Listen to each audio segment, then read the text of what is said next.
Duh, Pak, kenapa gerak-gerak ya? Kaget. Nah, itu yang sering saya alami, Neng. Kalau setiap habis mengantarkan jenazah, ya suka ada hal yang begitu. Kadang si keranda itu goyang gitu ya. Kalau enggak ada yang kayak gandeng gebrak-gebrak gitu. Bapak berarti udah nggak ngerasa takut lagi gitu, udah biasa. Takut mah masih ada sampai sekarang juga ya. Kalau hal itu mah kan manusiawi ya, fitrahnya ya. Cuman ya mau gimana lagi, itu hal yang harus saya hadapi karena saya kan supir ambulan. Mau nggak mau hal kayak begitu ya apa ya, udah menjadi hal biasa jadinya. Kalau ya 12 tahun nggak kebayangkan ya. Pengalaman saya membawa yang meninggal, yang sakit sampai meninggal, yang apa tuh, yang kecelakaan kepalanya ya otak lah gitu ya. Mungkin yang bisa kalau lihat di apa berita kan, kalau yang kepalanya ketabrak kelindes kan kayak gimana. Terus orang yang kriminal dikeroyok atau apa tuh, korban tawuran kayak gitu, Pembacokan gitu. kayak gitu kan. Ya mau gimana lagi kan, ya namanya kita pelayan masyarakat gitu ya, namanya sosial itu kan universal ya. Jadi nggak melihat siapa yang kita tolong gitu ya, tapi siapapun lah yang meminta, masyarakat minta tolong, pasti akan kami bantu selama ya mobilnya kosong, mobilnya sehat, sayanya juga sebagai supir juga sehat. Ya kami akan semampu semaksimal apa bisa kami layani gitu loh. Jadi begitu. Kalau paling jauh ngantar kemana? Saya paling jauh ke Palembang. Jauh banget. Kenapa? Oh iya, dari Merak ke Bakahuni ya. Bakahuni itu pakai kapal, dan itu emang agak ribet juga sih ya kalau kita bawa ambulan terus bawa jenazah atau ada pasien lah ya. Itu emang harus ada cross check dulu, ada laporan dulu. Mungkin kekhawatiran petugas lah ya, petugas di sana khawatiran bahwa hal yang tidak diharapkan mungkin. Ya tapi itu tadi ya pengalaman saya waktu ke Palembang, perjalanan hampir seharian lah ya, 24 jam mungkin ya. Plus sholat ya, apa istirahat gitu ya. Itu saya ke sana tuh kurang 3 kali atau 2 kali kalau nggak salah ya. Satu ke daerah Palembang, beda, tapi beda daerah ya. Ke Oku kalau nggak salah, atau kemana ya, pokoknya yang terakhir itu saya ke pas Sungai Musi kalau nggak salah. Nah di situ saya ngalamin ke daerah yang banyak begalnya, bajing luncat lah. Iya. Namanya teh Simpang Meong. Kalau orang sana bilangnya Simpang Meong sih. Kalau orang-orang bis antar kota antar provinsi itu ya bilangnya Simpang Meong. Dan di situ banyak sekali begalnya. Cuman ya emang apa ya? Emang rindang ya, daerahnya itu rindang gitu ya. Masih hutan gitu ya, rindang lah. Jalannya juga sempit ya, berbelok. Iya betul. Nah, saya kan ketika itu berangkat bersama keluarga yang meninggal, tapi ketika pulang kan saya sendiri tuh. Iya sendirian Pak. Saya bilang ke pihak keluarganya, Bang, ini gimana ambulan? Apakah nggak akan kena begal atau apalah gitu ya? Ya kata si abang sih selama ini belum ada. Ya tapi tetap aja namanya saya sendiri kan pasti ada rasa takut lah ya. Saya takut gimana? Ya meskipun saya di situ menyalahi aturan sebetulnya ya, memakai sirine, menyalakan sirine dan lampu gitu ya. Ya mungkin itu antisipasi saya supaya begal pun juga berpikir 2 kali ketika mau membegal, wah ini ambulan gitu ya. Ya mungkin harapan saya mudah-mudahan begal dengan saya memakai sirine ketahuan apa ambulannya, dan mikir 2 kali, wah ini jangan sampai dia apa ya namanya udah melakukan dosa, dosanya lebih berat lagi gitu loh. Iya. Orang yang lagi bantu yang kena musibah malah dibegal kan gitu. Nah itu Terus apalagi, nah ini yang paling lucu ini Neng. Apa tuh Pak? Pengalaman Bapak lagi? Saya ketika itu bawa, dia mesti minta bawa yang sakit dari kampung halamannya, istrinya lah karena sakit, minta dijemput katanya, mau dirawat di sini di Bandung. Nah saya berangkat tuh siang ya sekitar pada zuhur lah, 1 jam 2-an saya berangkat. Nah pas sampai sana ya namanya kita sampai sana sekitar maghrib lah, karena itu di pelosok juga sih, bukan di kotanya, di pelosok ke maghrib. Dan di sana hujan juga ya, namanya di kampung ya biasanya kan suka disuguhin dulu istirahat dulu Pak gitu ya, nggak langsung siang pulang gitu. Nah ketika itu ya biasalah kita makan, sholat dan sebagainya, ngobrol dengan pihak keluarga dari istrinya si bapak yang saya bantu. Nah pas saya ayo Pak kita pulang, kan udah nyampe nih, istri udah ada ya. Pas kita mau pulang saya diajak ngobrol sama orang tua atau mertuanya si bapak tersebut. Pak sini dulu sebentar, katanya saya nggak akan dulu izinkan anak saya dibawa pulang kalau nggak akan nikah dulu. Nah saya bingung, lah kok akan nikah dulu kata saya. Emang kenapa Pak, kata saya asli nggak ngerti ini maksudnya. Yang saya tahu si suaminya itu minta tolong sama saya untuk bantu bawa istrinya gitu loh. Tapi kok ini malah saya bapak nggak mengizinkan untuk putri bapak dibawa pulang sama suaminya. Nah ya, pokoknya si bapak teh kekeh gitu ya, harus akad nikah dulu. Nah di situ saya coba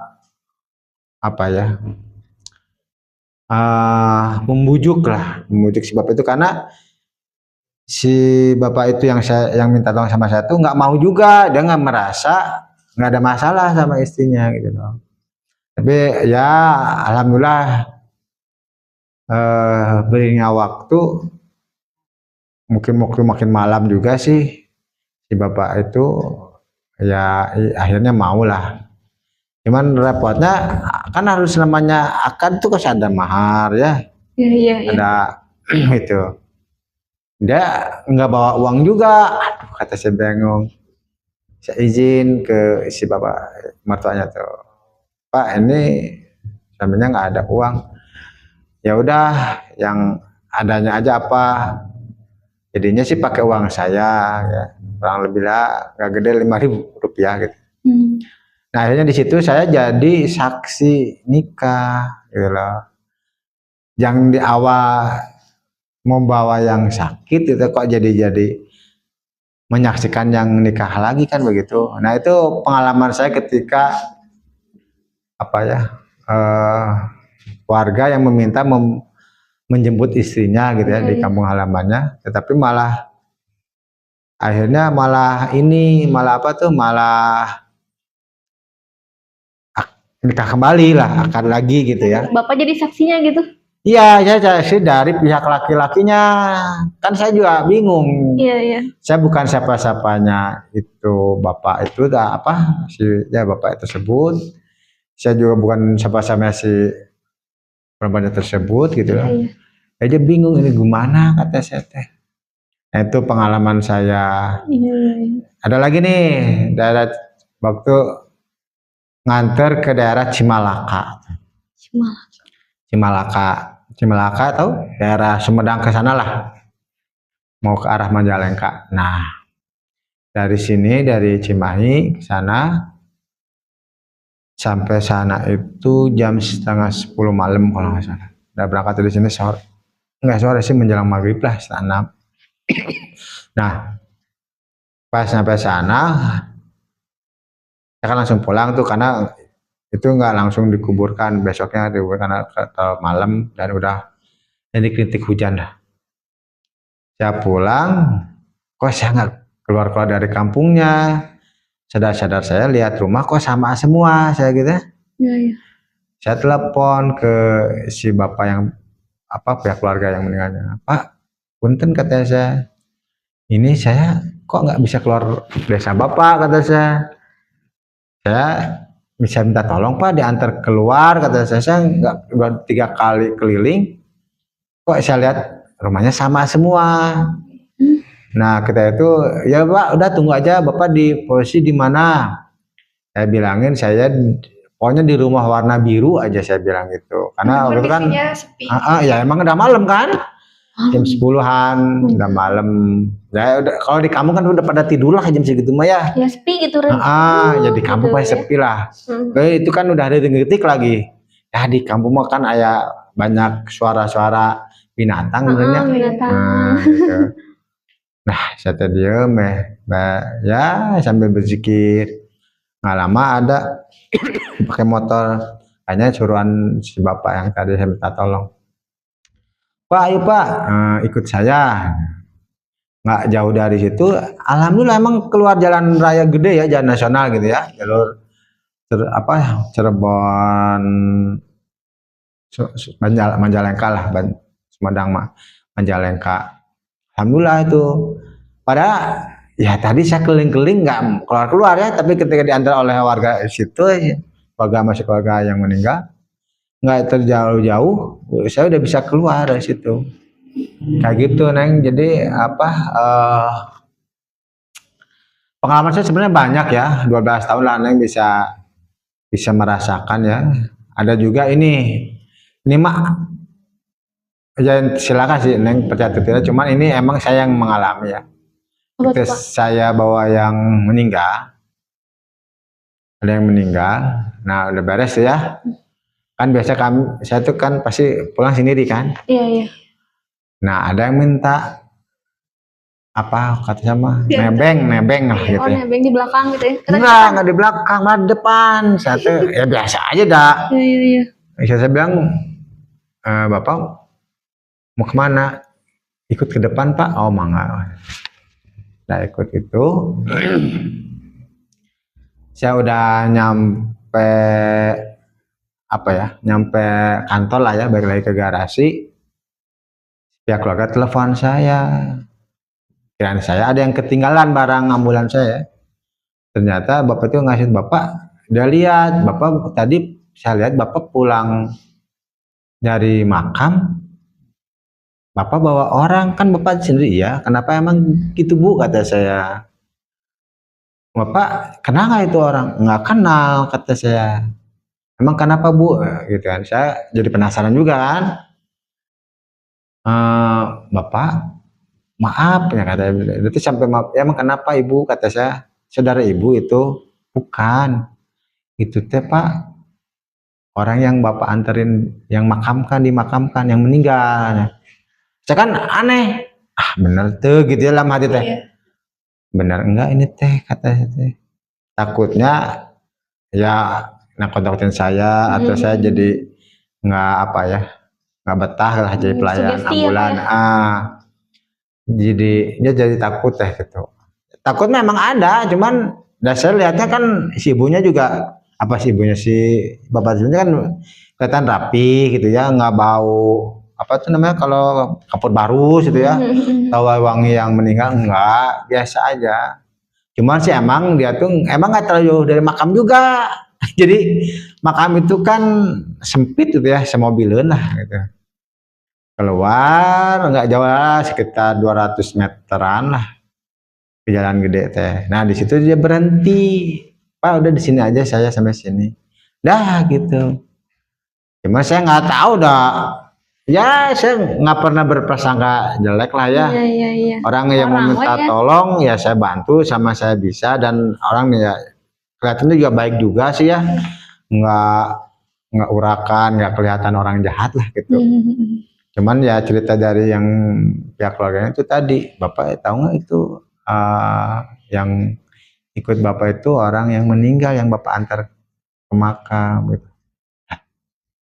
Ya ya takut ada, cuman itu bener ente gitu lah kalau Sunda mah ya. Iya. Itu bener enggak gitu. Cuman dalam keyakinan saya, kita kan harus meyakini hal yang gaib ya, Iya, percaya. mengimani hal yang gaib ya. Jadi mungkin ada, tapi kalau saya mah terus terang aja, selama dia nggak mengganggu, nggak masalah buat saya. Betul. Malahan saya kadang karena saya suka canda gitu ya, saya suka bilang gini, kalau ada harian gitu ya, kalau habis nganter yang meninggal, soklah asup ke raga saya, ke jiwa saya gitu ya, bantuin saya mau ajak kolaborasi ya, ajak kerjasama gitu, si jinnya itu, sok masuk ke raga saya mau tidur, kamu nyetirin ini mobil gitu ya, ambulan, ya cukupnya saya tidur aja gitu ya, saya tidur, sok tidur, apa sok bantuin saya, ya saya cuman gitu aja sih, bantu candain saya mah apa, menghibur diri saya sendiri supaya apa ya, nggak paranoid ya, nggak parno gitu ya, nggak ketakutan berlebihan kayak gitu Neng. Apa ya, ya banyak sih kalau mau diceritain sih, emang akan panjang lebar ya, Iya. sambung menyambung menjadi satu gitu ya. Jadi di ambulan mah apa ya,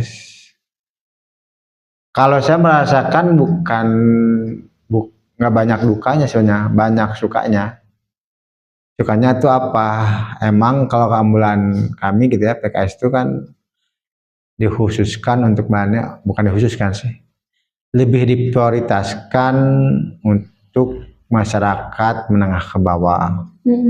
Karena di kami itu ada tulisan secara kapital jelas itu ya, ambulan gratis. Jadi bukan ambulan aja, tapi pakai gratis, aman gratis.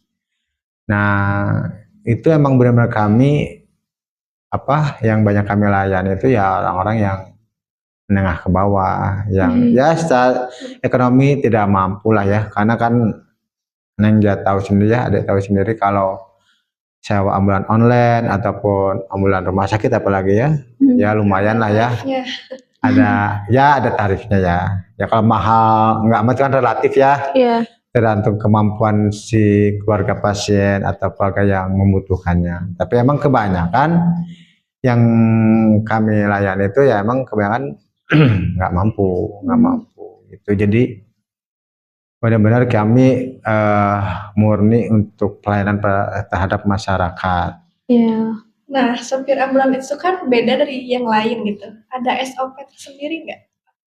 Nah, SOP itu gini, Dek. Jadi ketika saya mendapatkan pelatihan sertifikasi dari Polda Lintas Jabar, itu ada SOP penggunaan ambulan.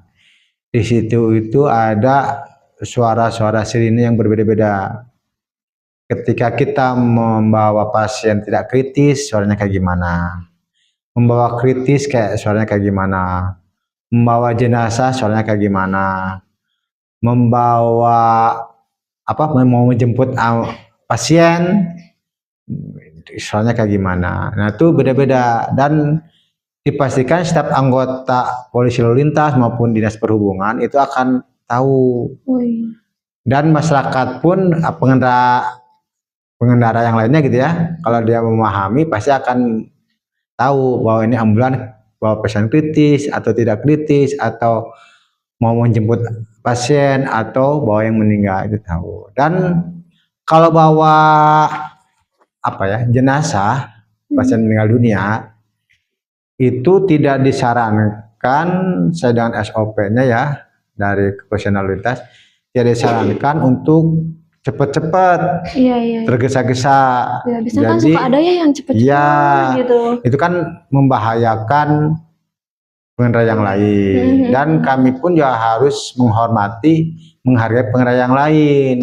Ketika kita membawa yang meninggal, ya kita ketika petugas di lalu lintas itu, Pak sabar ya Pak, atau tunggu macetnya agak reda atau gimana.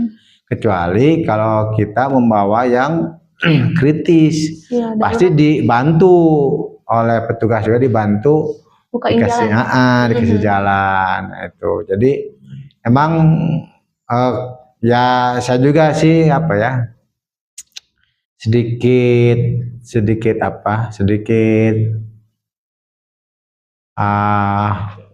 ingin menyampaikan ya kepada teman-teman sama supir ambulan Boleh, gitu ya. boleh. Sebaiknya tidak sesuai dengan SOP-nya lah, Betul. menggunakan suara sirine Iya. gitu loh. Jadi kalau bawa yang ambulan nggak harus tergesa-gesa, kalau bawa yang bawa yang sakit tidak kritis juga sama, nggak boleh tergesa-gesa. Tapi kalau bawa yang kritis pasti kita atau masyarakat itu paham gitu loh. Jadi harus sama-sama apa ya, punya hak memakai jalan raya gitu ya. Betul. Itu jangan sampai kita niat baik tapi menyalahgunakan layanan ambulan tersebut gitu loh. Betul. Jadi harapan saya ya bukan menghimbau juga, mengajak lah, ayo kita bersama-sama apa ya, berlalu lintas yang baik, yang beradab gitu ya, yang punya etika gitu ya. Kalau ya intinya mah apa ya, gunakan sesuai dengan SOP-nya lah, ketentuannya ya Pak ya. Iya, terima kasih ya Bapak. Sama-sama. Ceritanya. Sama-sama. Semoga bermanfaat bagi semua. Amin.